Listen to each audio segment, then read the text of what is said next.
Hello guys, welcome back. So guys, इस video में हम डिस्कस करने वाले हैं आइडेंटिफायर्स के बारे में और उसके रूल के बारे में। आइडेंटिफायर्स होता क्या है? आइडेंटिफायर्स बेसिकली आपके प्रोग्रामिंग एलिमेंट को आइडेंटिफाई करता है। वो वेरिएबल भी हो सकता है, फंक्शन भी हो सकता है। यहाँ पे मैंने एक ए नाम का वेरिएबल लिया हुआ है और इसको प्रिंट कराने पे हमें 10 मिलेगा। मैं इसको कंपाइल करता हूँ। कंपाइल करने पे हमारे प्रोग्राम में एक भी एरर नहीं। इसको रन करा लेते हैं और रन कराने पे हमें 10 मिलेगा। अब हमें यहाँ पे ध्यान क्या देना है? आइडेंटिफायर्स आपके प्रोग्रामिंग एलिमेंट को आइडेंटिफाई करता है। ये जो वेरिएबल है, ये वेरिएबल भी है और साथ में आइडेंटिफायर्स भी है। यहाँ पे ये जो ए नाम का वेरिएबल रखा गया है, इसका जो नाम ए रखा गया है, बेसिकली वो आइडेंटिफायर्स के रूल को फॉलो करके रखा गया है। अब आइडेंटिफायर्स का रूल कहता क्या है?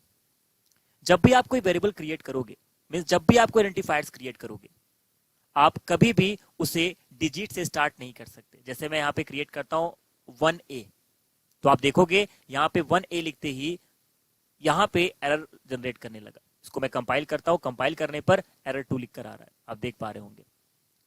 इसका मतलब आइडेंटिफायर्स ये कहता है आप उसे कभी भी डिजिट से स्टार्ट नहीं करेंगे।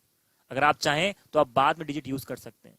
मैं यहाँ पे बाद में अगर डिजिट यूज करूंगा तो मेरा प्रोग्राम परफेक्टली कंपाइल होगा और रन भी करेगा और हमें 10 मिलेगा। ये देखिए, मीन्स आइडेंटिफायर्स का रूल नंबर 1, आप कभी भी डिजिट से स्टार्ट नहीं करोगे अपने आइडेंटिफायर्स को।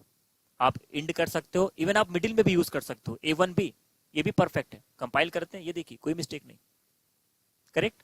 सो आप डिजिट को मिडिल में रख सकते हो, लास्ट में रख सकते हो, बट आप डिजिट से स्टार्ट नहीं कर सकते अपने आइडेंटिफायर्स को। अब आते हैं रूल नंबर 2 में। अब रूल नंबर 2 क्या कहता है? आप अगर यहाँ पे एक वेरिएबल क्रिएट करते हैं, एक आइडेंटिफायर क्रिएट करते हैं AB नाम का, और मैं AB को प्रिंट करा देता हूं। मैं इसको कंपाइल करूंगा, मेरा कोड कंपाइल करेगा, रन करते ही हमें 10 मिल जाएगा, ये देखिए। लेकिन आप आइडेंटिफायर्स के नाम में कभी स्पेस नहीं रखोगे। अगर आप लिखते हो A स्पेस B, तो आप देखोगे ये मिस्टेक होगा। इसको कंपाइल करते ही यहाँ पे मिस्टेक हो जाएगा। आइडेंटिफायर्स ये कहता है कि कभी भी आइडेंटिफायर्स बनाते समय आपको स्पेस जनरेट नहीं करना है यहाँ पे। अब ये परफेक्टली हमारा जो कोड है वो प्रॉपर तरीके से कंपाइल होगा, ये देखिए, करेक्ट। हाँ, अगर आप दो डिफरेंट आइडेंटिफायर्स बनाना चाहते हो तो आप यहाँ पे कॉमा से इसको सेपरेट कर दीजिए। ये परफेक्ट है। यहाँ पे A और B दो डिफरेंट आइडेंटिफायर्स हो गए। मैं यहाँ पे B को प्रिंट करा लेता हूँ। आप देखोगे कंपाइल करने पे हमारे पास कोई भी एरर जनरेट नहीं करेगा, करेक्ट। अब आते हैं रूल नंबर 3 पे। रूल नंबर 3 क्या कहता है? रूल नंबर 3 ये कहता है कि आप किसी भी कीवर्ड को एज आइडेंटिफायर यूज नहीं कर सकते। क्वेश्चन यहाँ पे ये आता है, कीवर्ड क्या होते हैं? सो कीवर्ड सी लैंग्वेज में एक ऐसे वर्ड होते हैं जो कि सी लैंग्वेज वालों ने बना के दिया हुआ है। जैसे हमारे पास बहुत सारे कीवर्ड्स हैं। हमारे पास INT नाम का कीवर्ड, फ्लोट नाम का कीवर्ड, इफ नाम का कीवर्ड, एल्स नाम का कीवर्ड, इस तरह से हमारे पास बहुत सारे कीवर्ड्स हैं। सो ये कीवर्ड्स बेसिकली सी लैंग्वेज ने प्रोवाइड किया है। इसका कुछ मतलब होता है और इसका मतलब हम चेंज नहीं कर सकते। इसीलिए जब भी आप कोई आइडेंटिफायर्स बनाओगे तो आप कभी किसी कीवर्ड को यूज नहीं करोगे। जैसे मैं यहाँ पे यूज करता हूँ इफ, मीन्स इफ नाम का आइडेंटिफायर्स, और मैं यहाँ पे इफ को प्रिंट करा देता हूँ। मैं इसको जैसे कंपाइल करूंगा, कंपाइल करते समय यहाँ पे एरर जनरेट करेगा, आप देख पा रहे हो। ये था हमारे पास रूल नंबर 3। अब आते हैं रूल नंबर 4 पे। रूल नंबर 4 ये कहता है आप कभी भी आइडेंटिफायर्स क्रिएट करते समय किसी सिंबल को यूज नहीं कर सकते।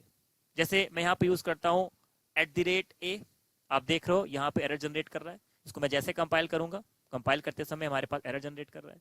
इवन आप कहीं पे सिंबल यूज नहीं कर सकते। अगर आप इसको लास्ट में यूज करोगे तब भी एरर जनरेट करेगा। ये देखिए, मैं लिखता हूँ A@, तब भी यहाँ पे ये बेसिकली एरर जनरेट कर रहा है। मैं कंपाइल करता हूँ, कंपाइल करने के बाद एरर। लेकिन हाँ, हमारे पास एक स्पेशल सिंबल है जिसको हम यूज कर सकते हैं, और उस स्पेशल सिंबल का नाम है अंडरस्कोर। अंडरस्कोर को आप स्टार्टिंग में, मिडिल में, एंड में कहीं भी यूज कर सकते हो। मैं स्टार्ट करता हूँ _A के साथ। ये देखिए, इसको जैसे कंपाइल करेंगे तो कंपाइल करने पे मेरा कोड कंपाइल भी होगा और साथ में रन कराने पे हमें आउटपुट भी मिलेगा। सो आइडेंटिफायर्स के आपको कुछ रूल याद रखने होंगे। सो रूल नंबर 1, जब भी आप कभी आइडेंटिफायर्स क्रिएट करोगे तो आप उसको डिजिट से स्टार्ट नहीं करोगे। आप इंड कर सकते हो, आप डिजिट को मिडिल में रख सकते हो। रूल नंबर 2, आप आइडेंटिफायर्स में कभी स्पेस नहीं रखोगे। अगर आप स्पेस रखोगे तो आपका प्रोग्राम एरर जनरेट करेगा। रूल नंबर 3, आप किसी कीवर्ड को यूज नहीं करोगे एज आइडेंटिफायर्स। कीवर्ड्स क्या होते हैं? कीवर्ड सी लैंग्वेज में प्रीडिफाइंड वर्ड्स होते हैं। इसका कुछ मतलब होता है और हम इसके मीनिंग को मॉडिफाई नहीं कर सकते। रूल नंबर 4, आप कभी किसी सिंबल को यूज नहीं करोगे आइडेंटिफायर्स में। लेकिन हाँ, आपके पास एक स्पेशल सिंबल जिसको आप यूज कर सकते हो, उसका नाम है अंडरस्कोर। सो गाइस, इसकी थ्योरी आपको डिस्क्रिप्शन में मिल जाएगा, आप इसकी प्रैक्टिस करिए। Keep coding and have a nice day.